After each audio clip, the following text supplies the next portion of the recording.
সংঘাত বা কাদা ছোড়াছুড়ি না করে সরকারকে অর্থবহ সংলাপের আহ্বান জানিয়েছেন জামায়াতে ইসলামীর আমির ডাক্তার শফিকুর রহমান। আলোচনার মধ্য দিয়ে সমাধানে পৌঁছানো সম্ভব বলেও মনে করেন তিনি। সকালে রাজধানীর আল ফালাহ মিলনায়তনে কেন্দ্রীয় মজলিসে শুরার অধিবেশনে এ কথা বলেন শফিকুর রহমান।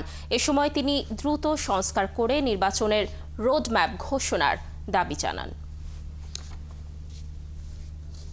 আন্তরিক দৃষ্টি রাখার জন্য অভিভাবক হিসেবে তো কোনো সমাধান নয়, সমাধান হবে তাদেরকে নামে যে সহযোগিতা দিচ্ছেন তার জন্য আমরা অভিনন্দন জানাই। এই ক্ষেত্রে বিশ্বের সকল শান্তিকামী আপনারা যারা এখানে এসেছেন, তৃণমূলের নেতৃত্ব আমাদের সকলকে সতর্ক আন্তরিক দৃষ্টি রাখার জন্য অভিভাবক হিসেবে তো কোনো সমাধান নয়, সমাধান হবে তাদেরকে নামে যে সহযোগিতা দিচ্ছেন। সংঘাত এবং কাদা ছোড়াছুড়ির মধ্য দিয়ে জাতিকে আর অনিশ্চয়তার দিকে ঠেলে দেওয়া কোনো অবস্থায় সমীচীন হবে না। এই সংস্কৃতির অবসান হওয়া উচিত। এর জন্য প্রয়োজন অর্থবহ ডায়ালগ। এই দায়িত্বটা মূলত বর্তমান সরকারকেই নিতে হবে এবং তাদেরকে এই ডায়ালগের ব্যবস্থা করে দিতে হবে। আমরা বলেছিলাম যে সংস্কারের একটা রোডম্যাপ দেওয়া হোক, যে এই মাসের ভিতরে সংস্কার সম্পন্ন হবে, এরপরেই নির্বাচনের একটা রোডম্যাপ তার পাশাপাশি দেওয়া হোক, তাহলে জনমনের স্বস্তি এবং আস্থা তৈরি হবে। বিএনপি ও জামায়াতে ইসলামীকে বৈঠকের আমন্ত্রণ জানিয়েছেন প্রধান উপদেষ্টা ডক্টর মোহাম্মদ ইউনূস। দেশের চলমান রাজনৈতিক পরিস্থিতি ও প্রধান উপদেষ্টার পদত্যাগের গুঞ্জনের মধ্য দিয়েই হতে যাচ্ছে এই বৈঠক। আজ সন্ধ্যা 7:30টায় বিএনপি এবং রাত 8টায় জামায়াতে ইসলামীর সঙ্গে বৈঠক করবেন প্রধান উপদেষ্টা।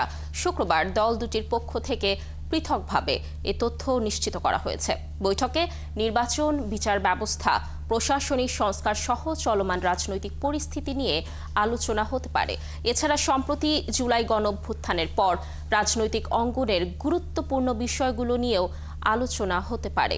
এর পাশাপাশি বিরোধী জোটভুক্ত দলগুলোর মধ্যে ঐক্য ফিরিয়ে আনার বিষয়টিও আলোচনায় গুরুত্ব পেতে পারে।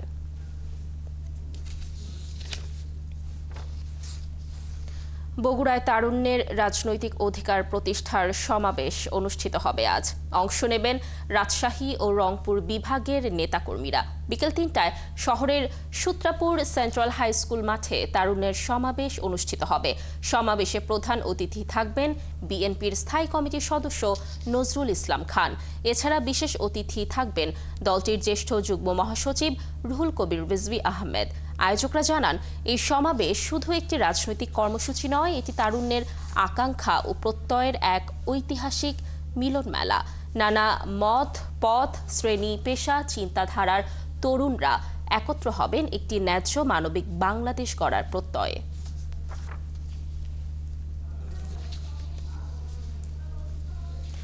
বগুড়ায় তারুণ্যের রাজনৈতিক অধিকার প্রতিষ্ঠার সমাবেশের আরও খবর জানাতে আমাদের সাথে যুক্ত হচ্ছেন সহকর্মী আবু সাইদ।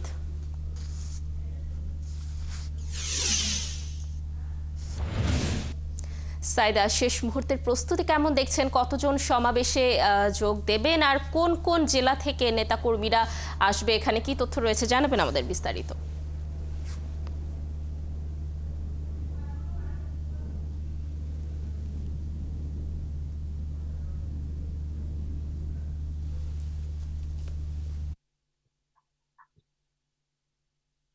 জি লাবণী, আপনাকে ধন্যবাদ। বগুড়ার এই সমাবেশকে কেন্দ্র করে বগুড়া এবং রাজশাহী বিভাগের এই 16 জেলার যুব সমাজের মধ্যে এক ধরনের সাজ রব শুরু হয়েছে। সকাল থেকেই কিন্তু আমরা যেটা দেখছি যে বিভিন্ন জেলা থেকে তারা বাস, ট্রাক এবং বিভিন্ন পরিবহনে তারা কিন্তু শহরের দিকে আসছে এবং বিকেল 3টার এই সমাবেশ ইতোমধ্যে সকল প্রস্তুতি সম্পূর্ণ হয়েছে এবং আর কিছু সময় পরেই কিন্তু পুরা মাঠে লোক সংখ্যা কিন্তু বাড়তে থাকবে। এবং আজকের এই সমাবেশকে ঘিরে গত 15 দিন আগে থেকে কিন্তু যুবদল, ছাত্রদল, স্বেচ্ছাসেবক দলের নেতাকর্মীরা কিন্তু ব্যাপক গণসংযোগ এবং মানুষের কাছে এই খবর পৌঁছানোর জন্য পোস্টার, লিফলেট, ব্যানার, ফেস্টুন কিন্তু তারা করেছে। আজকের এই সমাবেশ নিয়ে আমরা একটু কথা বলতে চাই বগুড়া জেলা বিএনপির সাবেক সভাপতি, জাতীয় নির্বাহী কমিটির সদস্য জনাব ভিপি সাইফুল ইসলামের কাছে, যে এই সমাবেশে লোকজন উপস্থিতি এবং কি প্রস্তুতি গ্রহণ করা হয়েছে। জনাব ভিপি সাইফুল ইসলাম। বিসমিল্লাহির রহমানির রহিম। আমাদের সকলের প্রিয় নেতা দেশনায়ক তারেক রহমানের নির্দেশেই এই সমাবেশগুলি হচ্ছে। ওনার 31 দফা জনগণের মাঝে ছড়িয়ে ছিটিয়ে দেওয়ার জন্য এই তরুণদের সমাবেশ। তরুণরাই এইগুলি সামনের দিকে নিয়ে আসতে পারে, জনগণের মাঝে এই জিনিসগুলো বিলিয়ে দিতে পারে। এই জন্য তরুণদেরকে নিয়ে এই সমাবেশ। আমি বিশ্বাস করি দেশনায়ক তারেক রহমান যে তরুণদের সমাবেশ ডেকেছে, এটা সাফল্য মণ্ডিত হবে, সাফল্যমণ্ডিত হবে। ধন্যবাদ লাবণী। শুনলেন যে জনাব ভিপি সাইফুল ইসলাম যেটা বললেন, তরুণদের নিয়ে আজকের এই প্রোগ্রাম। তরুণরা বিগত 17 বছরে তারা ভোট দিতে পারেনি, তাদের অধিকার থেকে তারা বঞ্চিত হয়েছে। এই সকল বিষয়গুলো নিয়েই মূলত আজকের এই সমাবেশ থেকে কথা বলা হবে। বিএনপির স্থায়ী কমিটির মেম্বার জনাব নজরুল ইসলাম খান এবং আরো অন্যান্য অতিথিবৃন্দ ইতোমধ্যে কিন্তু বগুড়ায় এসে উপস্থিত হয়েছেন। এবং আমরা যেটা জেনেছি আয়োজক কর্তৃপক্ষের পক্ষ থেকে, যে রাজশাহী বিভাগের যে সকল যানবাহনের লোকজন আসছে তারা শহীদ চান্দু স্টেডিয়ামে সেখানে গাড়ি থামবে, এবং উত্তরাঞ্চলের অর্থাৎ রংপুর বিভাগের লোকজন কিন্তু বগুড়ার আজিজুল হক কলেজ মাঠে তাদের গাড়িগুলো সেখানে অবস্থান করবে। ধন্যবাদ আপনাকে। আপনি থাকুন সেখানে, তথ্য সংগ্রহ করতে থাকুন। নিশ্চয়ই আমরা সমাবেশের আরো তথ্য আপনার মাধ্যমে দর্শকদের জানানোর চেষ্টা করব পরবর্তী সংবাদ সংযোগে।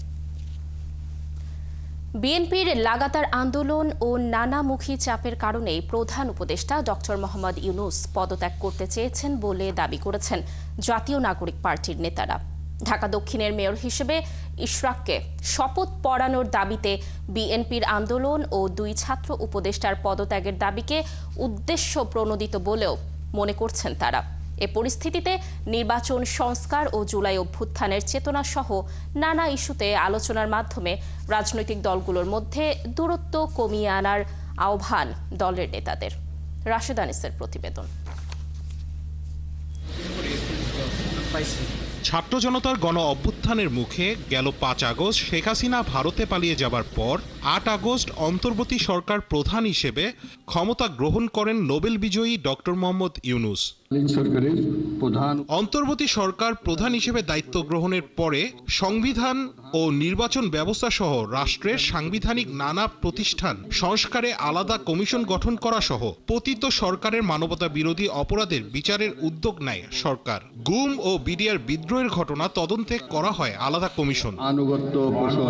কিন্তু তারপরও গেল 9 মাসের প্রায় প্রতিদিন নানা রকম দাবি দেওয়া আদায়কে কেন্দ্র করে দেশ জুড়ে তৈরি হয় বিশৃঙ্খল পরিস্থিতি। প্রায় প্রতিদিনই কোনো না কোনো পক্ষের সড়ক অবরোধে অচল হয় রাজধানী। এর মধ্যে রাজনৈতিক দলগুলোর দাবি আদায়ের আন্দোলন যেমন ছিল, তেমনি নানা ক্ষেত্রের পেশাজীবীদের দাবি পূরণেও ব্যস্ত থাকতে হয়েছে সরকারকে। নির্বাচন কমিশন পুনর্গঠন ও আওয়ামী লীগ নিষিদ্ধের দাবিতে দফায় দফায় আন্দোলনের নামে জাতীয় নাগরিক পার্টিও। সবশেষ দক্ষিণ সিটি মেয়র পদে ইশরাক হোসেনের শপথ নেয়াকে কেন্দ্র করে 2 ছাত্র উপদেষ্টা আসিফ মাহমুদ সজীব ভুইয়া ও মাহফুজ আলমের পদত্যাগ দাবি করে বিএনপি। এরই মধ্যে আসে অন্তর্বর্তী সরকার ডক্টর মোহাম্মদ ইউনূসের পদত্যাগের গুঞ্জন। বৃহস্পতিবার সন্ধ্যায় প্রধান উপদেষ্টার বাসভবনে জাতীয় নাগরিক পার্টির আহ্বায়ক নাহিদ ইসলামের সাথে সাক্ষাতে পদত্যাগের ইচ্ছা প্রকাশ করেন প্রধান উপদেষ্টা। যদিও শেষ পর্যন্ত পদত্যাগের চিন্তা থেকে সরে আসেন তিনি। এনসিপি নেতা সার্জিস আলমের দাবি, বিএনপির নানামুখী চাপের কারণেই পদত্যাগ করতে চেয়েছেন প্রধান উপদেষ্টা। সাম্য হত্যার বিচারের দাবিতে আন্দোলনের স্ট্র্যাটেজি, আন্দোলনের সময়, আন্দোলনের ধরন যেমন হওয়ার কথা ছিল সেটা তেমন ছিল না। সেটা ছিল শাহবাগকে ব্লকেট করে সরকারকে একটা চাপে রাখার বিষয়। একদিকে কাকরাইলের দিকে যমুনাকে ব্লকেট করা হয়েছে, আরেকদিকে শাহবাগের দিকে ব্লকেট করা হয়েছে, অর্থাৎ যমুনাকে বোথ সাইড দিয়ে ব্লকেট করা হয়েছে। বিএনপি যেভাবে সংস্কারটাকে পাশ কাটিয়ে নির্বাচনের জন্য একটা চাপ দিচ্ছে ডক্টর ইউনূসকে, সেখান থেকেই তিনি এরকম একটা সিদ্ধান্তে এসেছে। তাদের দাবি, বিএনপি যেন তেন উপায়ে ক্ষমতায় যেতে চায়। যাকে জুলাই গণ অভ্যুত্থানের চেতনার পরিপন্থী বলে দাবি এই এনসিপি নেতার। আমরা এখনই বিএনপির মধ্যে বিচার বিভাগ থেকে শুরু করে বিভিন্ন গুরুত্বপূর্ণ জায়গা, আমলাতন্ত্রের জায়গা থেকে শুরু করে অনেক জায়গায় আমরা ক্ষমতার অপব্যবহার দেখা শুরু করছি। কিন্তু বিএনপির পক্ষ থেকে আসলে এখানে এই জিনিসটা সরকারকে চাপে রেখে দ্রুত নির্বাচন আদায় করার একটা প্রসেস ছিল। দুই ছাত্র উপদেষ্টার পদত্যাগের দাবিকে উদ্দেশ্য প্রণোদিত বলেও মনে করছেন এনসিপির নেতারা। তাদের যে পদত্যাগ চাওয়াটা আমরা জাস্ট আমাদের জায়গা থেকে মনে করি যে এটা একদম অনেকটা উদ্দেশ্য প্রণোদিত। আসলে এখানে উদ্দেশ্য প্রণোদিত হওয়া ছাড়া অন্য কোনো কারণই নেই। কারণ তাদের জায়গা থেকে তারা যে কাজটি করছেন, বিএনপি তাদের জায়গা থেকে মনে করছেন যে তারা হয়তো এনসিপির সহযোগিতা করছে বিভিন্নভাবে, কিন্তু আমরা আমাদের জায়গা থেকে এটি মনে করি না। এনসিপি কে কাবু করার একটা রাজনৈতিক কৌশল, কিন্তু এটা মোটো এনসিপির উপর আঘাত না, এটা গণ অভ্যুত্থানের সরকারের উপরই একটা আঘাত। কারণ এই দুই উপদেষ্টা আসলে গণ অভ্যুত্থানের প্রতিনিধি হিসেবে আছেন, তাকে বাংলাদেশের ছাত্র জনতা সমর্থন করেছে তাদেরকে। এই পরিস্থিতি নির্বাচন সংস্কার ও জুলাই গণ অভ্যুত্থানের চেতনা সহ নানা ইস্যুতে আলোচনার মাধ্যমে রাজনৈতিক দলগুলোর মধ্যে দূরত্ব কমিয়ে আনার আহ্বান জানাচ্ছেন দলটির নেতারা। ডিসেম্বর থেকে জুন তিনি বলছেন, তারা ডিসেম্বর বলছেন, কাছাকাছি সময়। স্পষ্ট এই একটা মাসে প্রধান উপদেষ্টার কাছে তাদের মাস চাইতে হবে। রাশেদ আনিস, ৭১, ঢাকা। প্রধান উপদেষ্টা ডক্টর মোহাম্মদ ইউনূসের পদত্যাগ চায় না বিএনপি। প্রধান উপদেষ্টার পদত্যাগে জটিলতার শঙ্কা করে দ্রুত জনগণের দ্বারা নির্বাচিত সরকারের হাতে ক্ষমতা হস্তান্তরের দাবি জানান বিএনপি নেতারা। বিএনপির দাবি, চাপেই প্রধান উপদেষ্টা পদত্যাগের চিন্তা করেছেন জাতীয় নাগরিক পার্টির। এমন মন্তব্যকে মিথ্যাচার বলছেন বিএনপি নেতারা। বরং এনসিপির আন্দোলনের কারণেই সরকার বেকায়দায় পড়েছে বলে মনে করছে বিএনপি। আরও জানাচ্ছেন মোহন ইসলাম। প্রধান উপদেষ্টার পদত্যাগের ভাবনাকে ঘিরে দেশের রাজনীতিতে তৈরি হয়েছে নতুন উত্তেজনা।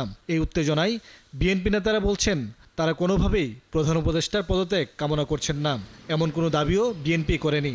তবে আবেগের বশবর্তী হয়ে প্রধান উপদেষ্টা যদি এমন কোনো সিদ্ধান্ত নেন, তবে জাতি বিকল্প খুঁজে নেবে। আমরা মাননীয় প্রধান উপদেষ্টার পদত্যাগ চাই না, কিন্তু তারপরেও যদি উনি দায়িত্ব পালন করতে না পারেন, নিজের ইচ্ছায় যদি চলে যাচ্ছেন, তাহলে আমরা সেটাকে স্বাগতম জানাবো না। কিন্তু রাষ্ট্র পরিচালনার ক্ষেত্রে তো আমাদেরকে বিকল্প ভাবতেই হবে। দলের স্থায়ী কমিটির নেতা খন্দকার মোশাররফ হোসেন বলেছেন, প্রধান উপদেষ্টা পদত্যাগ করলে দেশে জটিলতা সৃষ্টি হতে পারে। তাই নির্বাচনের মাধ্যমে জনগণের দ্বারা নির্বাচিত সরকারের হাতে ক্ষমতা হস্তান্তরের দাবি জানান তিনি। উনি বিদায় নিয়ে যাবেন, তো এরপরে প্রধান উপদেষ্টা কে হবে, কে করবে, এ নিয়ে সমস্যা হবে। আবার একটা স্পর্শকাতর সিচুয়েশন সৃষ্টি হবে। তাই আমরা চাই যে এই সরকার একটি গণ অভ্যুত্থানের সরকার। তারাই যে প্রতিশ্রুতি দিয়ে আসছে, সেই প্রতিশ্রুতি মোতাবেক অতি দ্রুত একটি নির্বাচন দিয়ে নির্বাচিত সরকারের কাছে ক্ষমতা হস্তান্তর করে সম্মানের সাথে বিদায় হোক, এটাই সমাধান। বিএনপির পক্ষ থেকে আসলে এখানে এই জিনিসটা সরকারকে চাপে রেখে দ্রুত নির্বাচন আদায় করার একটা প্রসেস ছিল। এদিকে প্রধান উপদেষ্টার পদত্যাগের ভাবনার জন্য বিএনপিকে দায়ী করছে জাতীয় নাগরিক পার্টি। দলটির নেতাদের দাবি, বিএনপির চাপের মুখেই প্রধান উপদেষ্টা এমনটা ভেবেছেন। তবে এমন দাবিকে মিথ্যা ও বানোয়াট বলে উড়িয়ে দিলেন এই বিএনপি নেতা। দেশে একটা ষড়যন্ত্র চলছে এবং অরাজকতা সৃষ্টি করা এবং একটা অনিশ্চয়তা সৃষ্টি করা, এবং তাদের প্রধান টার্গেট হলো জাতীয় সংসদ নির্বাচনকে বিলম্বিত করা। তার মতে বিএনপি নয়, বরং একের পর এক এনসিপির নানা দাবির কারণেই এই জটিল পরিস্থিতি তৈরি হয়েছে। এটার সিদ্ধান্ত নিলে সরকার নেই, কিন্তু এনসিপি কেন এটার ব্যাপারে নামবে? মোহন ইসলাম, ৭১, ঢাকা। দর্শক, বাংলাদেশের পল্লী বিদ্যুতায়ন বোর্ডের চেয়ারম্যানের অপসারণ সহ ৭ দফা দাবিতে মার্চ টু ঢাকা কর্মসূচির চতুর্থ দিনে জাতীয় শহীদ মিনারে অবস্থান করছেন আন্দোলনকারীরা। পল্লী বিদ্যুৎ সমিতির কর্মকর্তা কর্মচারীদের আন্দোলনের আরও খবর জানাতে আমাদের সাথে যুক্ত হচ্ছেন সহকর্মী সবুজ মাহমুদ। সবুজ, আমরা দর্শকদের যেমনটি জানাছিলাম যে চতুর্থ দিনের মতো তাদের এই আন্দোলন চলছে। তাদের দাবি নিয়ে প্রশাসনের পক্ষ থেকে কোনো ধরনের আশ্বাস পাওয়া গিয়েছে কিনা জানাবেন, এবং তারা নতুন আর কোনো কর্মসূচি দিচ্ছে কিনা, কি তথ্য রয়েছে?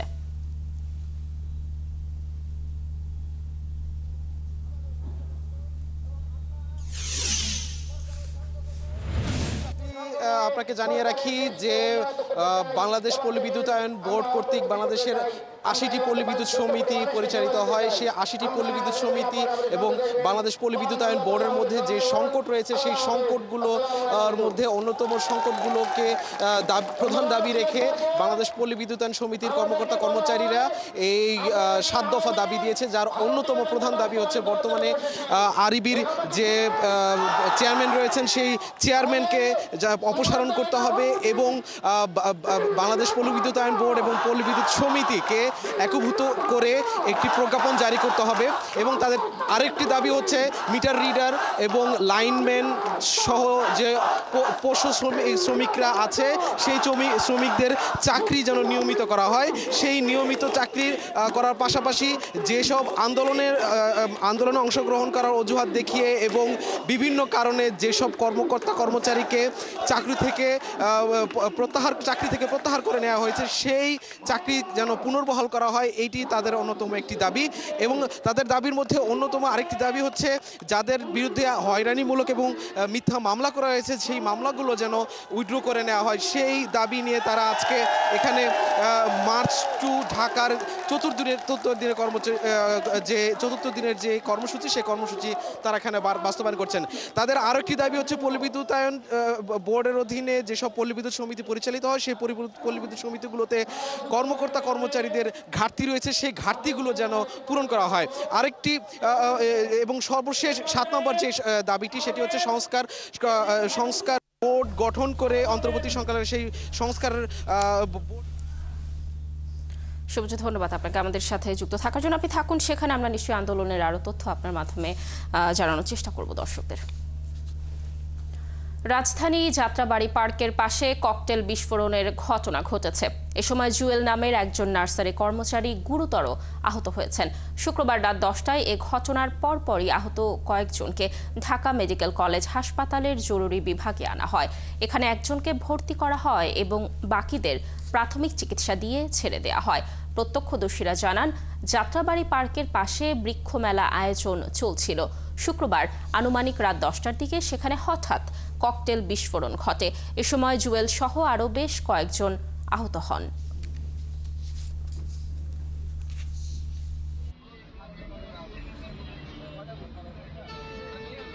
হঠাৎ করে প্রচণ্ড রকমের বিকট একটা শব্দ আসলো। আমি আবার একটু স্থান থেকে কাছাকাছি একটু দূরত্বে ছিলাম, উল্টা দিকে গিয়ে তাকিয়েছিলাম। তো হঠাৎ করেই যখন শব্দটা হলো আমি পেছনের দিকে তাকানোর পর দেখলাম গাড়ির ঠিক কাছাকাছি, আমাদের ট্রাকের খুব কাছাকাছি হচ্ছে প্রচুর পরিমাণের ধোঁয়া। আমরা গিয়ে দেখছি আমার ভাইরা যে আহত হয়েছে, তারা দেখার পর যে অবস্থা একটা ককটেল বিস্ফোরণ করছে। দেখার পর অবস্থা ভালো না, পরে সামনে ট্রিটমেন্ট করছিলাম, এখানে হয় নাই, পরে আমরা ঢাকা মেডিকেল নিয়ে আসি। এরকম একটা জায়গার ভিতরে এই জঘন্যতম হামলা যারা করেছে, আমরা সূক্ষ্ম তদন্তের মাধ্যমে এই ঘটনার প্রত্যক্ষদর্শী তাদের শাস্তির দাবি জানাই। বরিশালের আগলছাড়ায় অপারেশন ডেভিল হান্টে উপজেলা স্বেচ্ছাসেবক লীগের সভাপতি ফিরোজ শিকদারকে গ্রেফতার করেছে পুলিশ। আগলছাড়া থানার ভারপ্রাপ্ত কর্মকর্তা অলিউল ইসলাম জানান, শুক্রবার মধ্যরাতে পয়সারহাট এলাকায় অভিযানে যান তারা। সেখানে স্বেচ্ছাসেবক লীগের সভাপতি ফিরোজ শিকদারকে গ্রেফতার করা হয়। তার বিরুদ্ধে থানায় একাধিক অভিযোগ রয়েছে। এরই মধ্যে তাকে বরিশাল আদালতে প্রেরণ করা হয়েছে।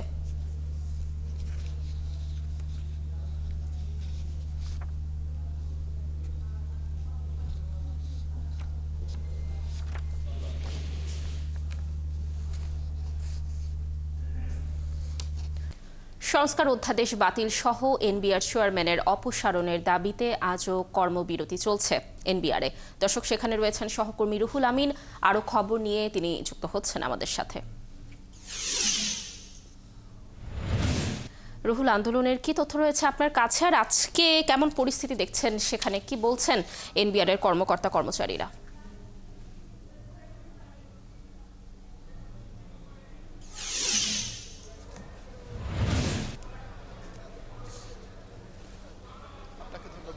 গত বুধবার কর্মসূচি দেওয়া হয়েছে, 5 দফা কর্মসূচি। সেই কর্মসূচির অংশ হিসেবে আজকে সারা দেশেই শুধু শুল্ক স্টেশন এবং কাস্টমস হাউস ব্যতীত সারা দেশে কর্মবিরতি পালন করছেন জাতীয় রাজস্ব বোর্ড এনবিআর এর সব পর্যায়ের কর্মকর্তা কর্মচারীরা এবং এনবিআর ঐক্য পরিষদের ব্যানারে যে আন্দোলনের ডাক দেওয়া হয়েছে সেই আন্দোলনের অংশ হিসেবে আজকে এনবিআর এ ঢাকার যত অফিস আছে সেই অফিসগুলো থেকে কয়েকশো কর্মকর্তা কর্মচারী এনবিআর এ জড়ো হয়েছেন। সেই দৃশ্যটা এখন আমরা আপনাদেরকে একটু দেখাচ্ছি। একই সঙ্গে জানিয়ে রাখি যে আজকে আমরা এনবিআর এ এসে দেখছি যে এখানে বাড়তি পুলিশ মোতায়েন করা হয়েছে। পুলিশের একজন সদস্য জানিয়েছেন যে 2 প্লাটুন পুলিশ সদস্য এখানে মোতায়েন হয়েছে। তেজগাঁও বিভাগের একজন কর্মকর্তা আমাদেরকে জানিয়েছেন যে এখানে পুলিশের পাশাপাশি আইনশৃঙ্খলা বাহিনীর অন্যান্য সদস্যদেরও এখানে মোতায়েন করা হয়েছে এবং একটি আশঙ্কা থেকেই এই বাড়তি নিরাপত্তার ব্যবস্থা নেওয়া হয়েছে। এবং তিনি আরও দাবি করেছেন যে মূলত এনবিআর এর ঊর্ধ্বতন কর্তৃপক্ষই নাশকতা বা কোনো বিশৃঙ্খলা তৈরি হতে পারে এমন আশঙ্কায় পুলিশের সঙ্গে যোগাযোগ করে এবং সেই প্রেক্ষিতে পুলিশ আজকে এনবিআর এ এসেছে এবং বিপুল সংখ্যক উপস্থিতিতে এসেছে এবং তারা যারা আন্দোলন করছেন তাদের সঙ্গে আমরা দেখেছি যে দফায় দফায় কথা হয়েছে এবং বেশ কিছু বিধিনিষেধ পুলিশের উপরে দেয়া হয়েছে এবং আমরা দেখছি যে এনবিআর এ এখন সবাই প্রবেশ করতে পারছেন না। যারা প্রবেশ করছেন তাদেরকে আইডি কার্ড চেক করে ঢোকানো হচ্ছে যাতে বহিরাগত কেউ ঢুকতে না পারে এরকম বেশ কিছু বিধিনিষেধ দেওয়া হয়েছে। আপনাকে জানিয়ে রাখি যে গত বুধবার আন্দোলনে কর্মসূচি দেওয়া হয়েছে 5 দফা কর্মসূচি। সেই কর্মসূচির অংশ হিসেবে আজকে সারা দেশের কর্মকর্তা কর্মচারীরা কর্মবিরতি পালন করছেন এবং আগামীকালও একইভাবে তারা কর্মবিরতি পালন করবেন। আরেকটি বিষয় আপনাকে জানিয়ে রাখি যে এই আন্দোলনের মুখে এনবিআর চেয়ারম্যান আব্দুর রহমান খান কিন্তু কদিন ধরেই অফিস করছেন না। আমরা কিছুক্ষণ আগে শুনছি যে তিনি আজকে অফিসে আসতে পারেন, সে কারণে পুলিশ মোতায়েন হয়েছে কিনা এই আশঙ্কা অনেক কর্মকর্তা কর্মচারী করছেন। তবে তিনি অফিসে এখনো যে আসবেন এই সঠিক তথ্য আমাদের কাছে নেই। তবে আমরা বিভিন্নভাবে শুনছি যে তিনি আজকে আসতে পারেন। যদিও সকালবেলা তার একটি মিটিং ছিল, সেই মিটিংয়ে তিনি উপস্থিত ছিলেন না এবং তিনি আসেননি। আমরা আন্দোলনকারী কর্মকর্তা কর্মচারীদের সঙ্গে বলছি, তারা বলছেন যে তাদের দাবি, এই অধ্যাদেশ বাতিল করার যে দাবি, সেই দাবি যদি সরকার পূরণ না করে তবে এই কর্মসূচি এবং এই আন্দোলন আরও বড় হবে এবং আরও জোরদার হবে। এই ছিল আমার কাছে সবশেষ খবর। রুহুল, অসংখ্য ধন্যবাদ আমাদের সাথে যুক্ত হওয়ার জন্য। আপনি থাকুন সেখানে, আমরা নিশ্চয়ই এনবিআর এর আরও তথ্য আপনার মাধ্যমে দর্শকদের জানানোর চেষ্টা করব। ঈদুল আজহার সামনে রেখে রংপুর বিভাগে প্রায় 19,80,000 গবাদি পশু প্রস্তুত করেছেন খামারি ও গৃহস্থরা। এসব পশুর বিপরীতে বিভাগে কোরবানির পশুর চাহিদা প্রায় 14,12,000। এতে চাহিদার তুলনায় প্রায় 5,68,000 কোরবানির পশু বেশি রয়েছে বলে জানিয়েছে প্রাণী সম্পদ অধিদপ্তর। তবে ভারত থেকে গরু আসা বন্ধ না হলে ন্যায্য দাম পাওয়া নিয়ে শঙ্কা রয়েছে বলে জানান খামারিরা। শাহবায়াজিদ আহমেদের তথ্য ছবিতে প্রতিবেদন। এরই মধ্যে কোরবানির জন্য প্রস্তুত হয়েছে বহু পশু। খামারিদের আশা এবার তারা ভালো দাম পাবেন। প্রাণী সম্পদ অধিদপ্তরের তথ্য বলছে, এবারের ঈদে রংপুর বিভাগের 8 জেলায় 14,12,000-এর বেশি কোরবানির পশুর চাহিদা নির্ধারণ করা হয়েছে। এরই মধ্যে বিভাগের 1,97,414 জন ছোট বড় খামারির মাধ্যমে 19,80,390টি গরু, মহিষ, ছাগল, উট, দুম্বা ও ভেড়াসহ কোরবানির পশু প্রস্তুত করেছেন খামারি ও গৃহস্থরা, যা এই বিভাগের মোট চাহিদার চেয়ে প্রায় 5,68,000-এর বেশি। খামারের গরুগুলাকে মোটামুটি আমাদের নিজস্ব উৎপাদিত ঘাস, নিজস্ব উৎপাদিত সাইলেজ এবং মিক্সচার খাদ্য নিজেরাই উৎপাদন করি। এটা দিয়ে আমরা গরুকে লালন পালন করতেছি। যেহেতু নিউট্রিশন সম্পর্কে আমার একটু ধারণা আছে, সেহেতু আমি চর্বি জাতীয় কোনো খাবার গরুকে খাওয়াই না, যার ফলে আমার গরুতে বাড়তি কোনো চর্বি থাকে না। সকালবেলা দানাদার খাবার দুপুরবেলাও দেই, বিকেলবেলা দেই। আবার সকালবেলা সাইলেজ চলে, আবার বিকেলবেলা ঘাসটা চলে, আবার বিকেলবেলা সাইলেজ চলে। খামারিরা বলছেন, বর্তমানে গোখাদ্যের দাম বেশি হওয়ায় পশুপালনের খরচ বেড়েছে।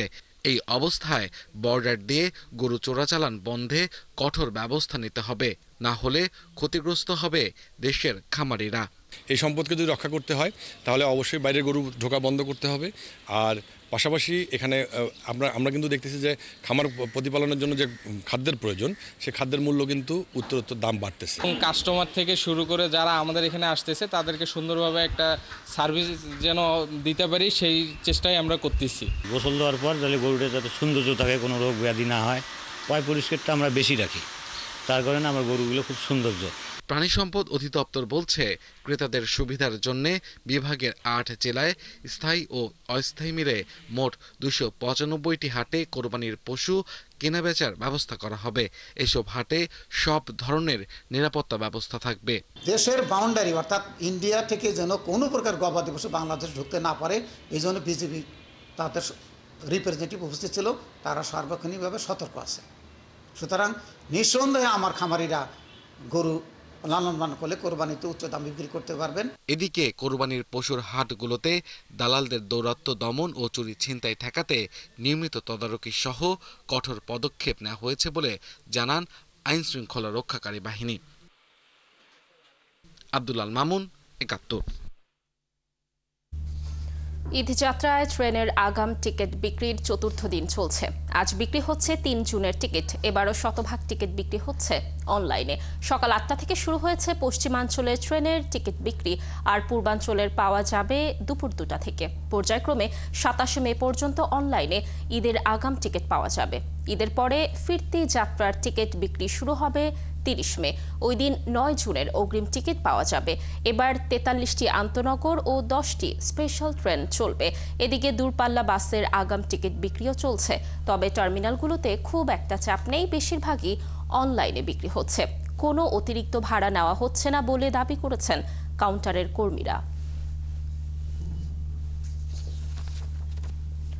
পাল্টাপাল্টি পদক্ষেপ হিসেবে পরস্পরের বিমানের জন্য নিজেদের আকাশসীমা ব্যবহারের ওপর যে নিষেধাজ্ঞা জারি করেছিল ভারত ও পাকিস্তান, তার মেয়াদ আরেক দফায় বাড়ানোর ঘোষণা এসেছে। শুক্রবার উভয় দেশের পক্ষ থেকে এ ঘোষণা দেওয়া হয়েছে।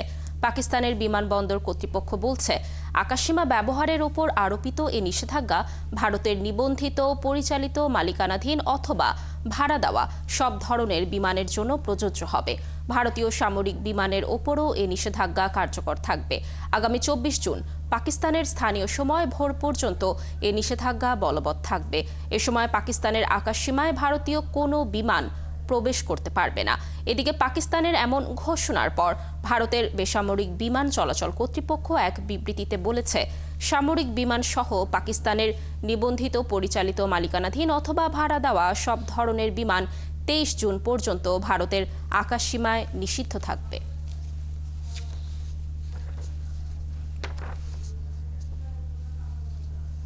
লন্ডনে সালমান এফ রহমানের ছেলে শায়ান এফ রহমানের 2টি সম্পত্তি জব্দের পর এবার পালানো শেখ হাসিনা সরকারের সাথে যুক্ত 2 ব্যক্তির পাচার করা টাকায় কেনা 90 মিলিয়ন পাউন্ডের সম্পত্তি জব্দের আদেশ পেয়েছে যুক্তরাজ্যের জাতীয় অপরাধ সংস্থা এনসিএ।